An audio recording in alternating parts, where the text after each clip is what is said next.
Brian.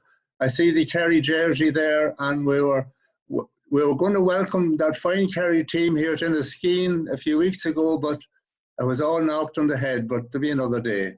So, is it all right to settle me nerves, Maria, if I say a little poem? Yeah, that'd be lovely. Thank you. Patrick Kavanagh poem, obviously coming from Enniskeane here.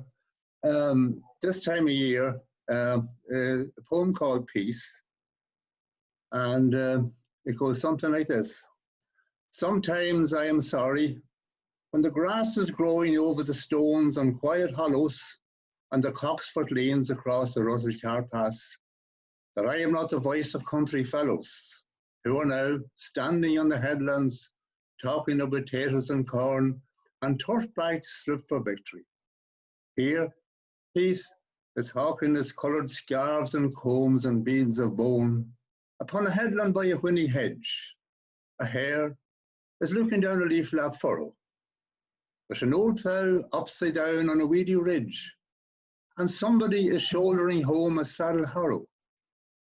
Out of that childhood country, what fools rise to fight with tyrants? Love, life, and time.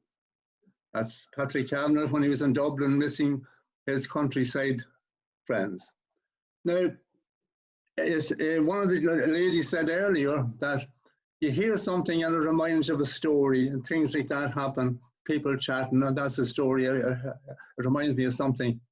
And two things happened recently that remind me of two stories.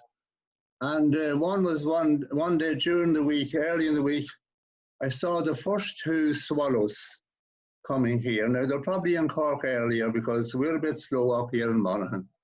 So the other one was a few weeks back in the crazy rush of shopping and all the basketfuls of toilet rolls that were being bought.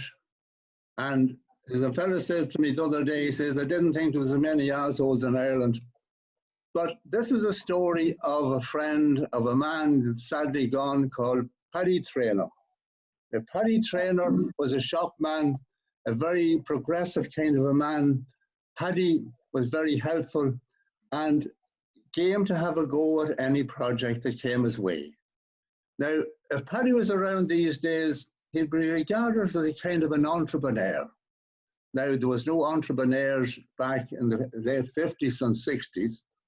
But Paddy, anyway, was going well, and one day outside the shop door, the car pulled up, and a man got out, well-dressed man got out and came in to Paddy. There was nobody in the shop at the time, and after the small talk, Paddy said to him, can I help you? And he said, yes. Well, he says, I maybe can help you, sir, he says, and I'm a salesman, he says, I'm out now promoting, he says, something that has come on the market and it's getting very popular all over the country. And Paddy said, what would that be? Well, the salesman said, that would be toilet rolls. Now, toilet rolls in them days wouldn't be that awful popular in the countryside anyway. But anyway, he convinced Paddy to buy toilet rolls. And he gave him a good offer. And Paddy set about sacking the toilet rolls in the shop.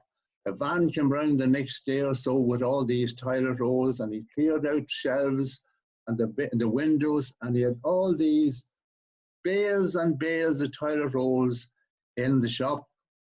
And time elapsed. There was summer passed, the winter came, and there was no demand on the toilet rolls. And the next spring came, and what happened then, did another man come, another salesman. And Paddy entertained the salesman for a while, and he says to the gentleman, he says, what are you selling now? He says.